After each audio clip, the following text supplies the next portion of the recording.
Yo, what's up people?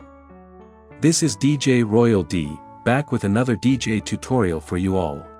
I've been absolutely flooded with emails and DMs lately from aspiring DJs asking about my process for creating my mixes. So, I had to come through and give you a behind-the-scenes look at how I craft those successful DJ mixes specifically for the YouTube platform.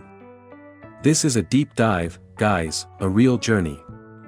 I have a blast doing this, and I genuinely hope sharing my experience will be both interesting and super useful for you. Now, let's be clear, DJing live in a club and DJing for YouTube are two completely different beasts. And in this video, we're gonna break down those differences while I show you the exact steps I take to create mixes that connect with you all. If you haven't watched the two videos I made on how I upload my mixes without copyright issues, make sure you do. Let's get right into it. Alright, the very first thing I need to explain to you is how the YouTube algorithm actually works. Now, I know what you might be thinking, why are you hitting me with YouTube algorithm talk? Well, it's simple, and honestly, it's absolutely crucial. Because when it comes to putting together a DJ mix for YouTube, understanding the algorithm is key to understanding why we make the choices we do in our mixes, the way we do. I'm actually planning a whole video dedicated to the YouTube algorithm, but let me give you the essential rundown right now. Every single mix I drop on YouTube has one primary goal, to rack up as many views as possible. That's the name of the game for every YouTuber out there. So, how do you get those views? The real secret sauce boils down to two main ingredients. You want people watching your video for longer periods, and you want more people clicking on it in the first place. Nail those two things, and YouTube will start showing your video to a wider audience. Think about it. When I upload a new mix, YouTube initially shows it to a small segment of my subscribers, right? And depending on how many of those people actually click on the video, we call it the click-through rate, and then how much of that video they watch, known as the watch time or audience retention. That's what tells YouTube how many more people they should push my video out to. So, if I drop a mix, and tons of people click on it, and then they stick around and watch a significant portion of it, YouTube's internal systems go, whoa. This is a banger video. Why is it good for YouTube? Because it keeps people on their platform for longer, and that's exactly what YouTube wants. That's why they boost those videos. They see that it's making people hang around for, say, 30 minutes, when the average view duration on YouTube is, like, less than 5 minutes. You see the picture. YouTube wants people to stay on YouTube. So, they prioritize videos that get clicks and keep viewers engaged for a long time. If you're gonna put your heart and soul into creating content, you've got to do things that grab people's attention from the jump and keep them hooked. You've got to be entertaining and super engaging. Over the years, I've run countless tests and experiments, and I've landed on a few key rules or processes that I follow when crafting my YouTube DJ mixes. Number 1, what songs are currently lit? What tracks are super popular right now? You absolutely have to play songs that people recognize if you want them to stick around. That's why I often kick off my mixes with a massive well-known track. It's an instant hook. Number 2, the next thing I'm always thinking about is injecting some of those heavier, more underground tracks that I personally love. Now, I know a lot of people might not be familiar with these initially, but I have a feeling they'll dig them.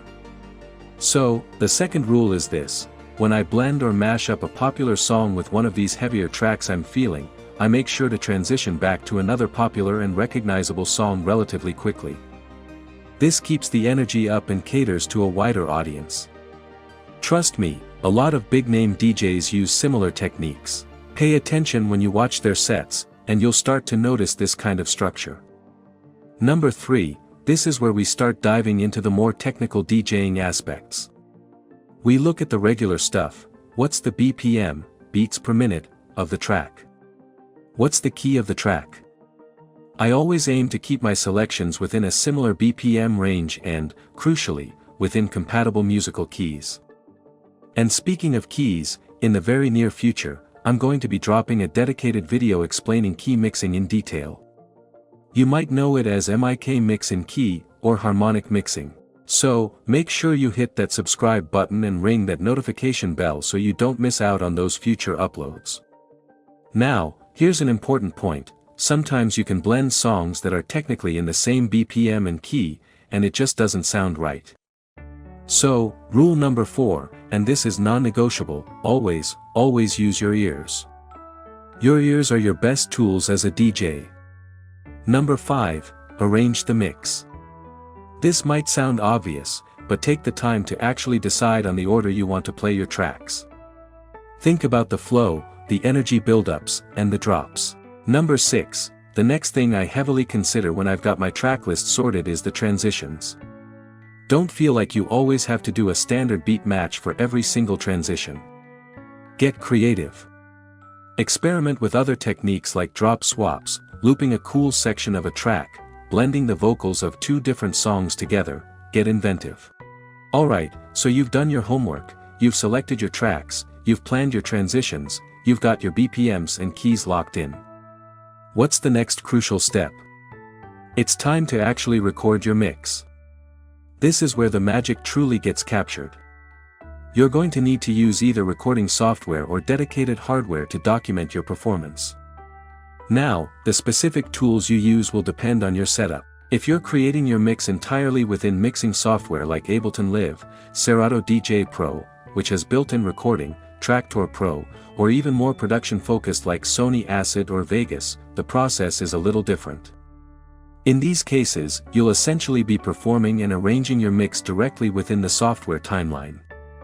Once you're happy with how it sounds, the next step is to finish up the mix and render it out as a single audio file. This process essentially bounces down all your tracks and edits into one cohesive audio master. For those of you using external DJ controllers or mixers, you'll typically need separate recording software running on your computer, like Audacity, a great free option, OBS Studio, which is also fantastic for video recording. Hint, or even the recording features built into some DJ software. You'll need to configure your audio routing so that the sound coming out of your mixer is being captured by your recording software. Once you've recorded your mix, whether it's through live performance or rendering within software, the next absolutely vital step is to listen back to it critically. This is where you put on your most discerning ears. Don't just assume it's perfect right off the bat.